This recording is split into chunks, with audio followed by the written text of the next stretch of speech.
لا اهدى بس اهدى يالا، اللون الازرق مقوي قلبك يالا. ايه ده اللي انت عملته ده؟ ولا ايه ده؟ الصبر يا كابتن، الصبر هيفتح والله. اوبن يالا. كسر المول، كسر. بس الكلاينت زعلان.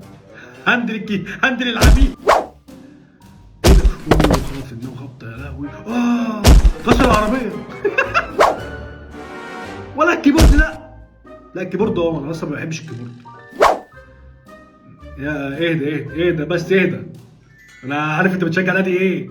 ايه ده؟ قطع. بس اهدي الاكل جاي. الاكل جاي. هتدفعي ثمن الاكل وهتدفعي ثمن الاجهزه. انت عصبيه جدا يا كلاين. طب ماشي، انت عايز ايه؟ انا ممكن تستخدم مناديل عادي والله. لا لم بقى لم. ما بيعيط، هو بيعيط داخليا. بتصور ايه؟ ايه ده؟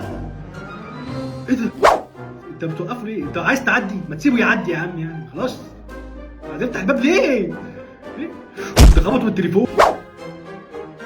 اهدى يعني انت عندك فيلا ومتضايق؟ في ايه يا عم؟ الفيديو ده 5 دقايق عمال واللي بيصور ده ما عندوش، ده مش عايز يصور. هي خدت حقها بنفسها، مش محتاجه حد. ايوه بقى البت بيت راجل والله. ايه ده؟ هو الجيتار مش شغال عادي يا رفعت.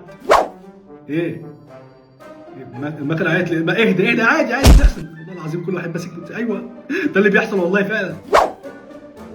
بصلي على والله العظيم 3 هم هيكسبوا ملايين حتى لو خسروا.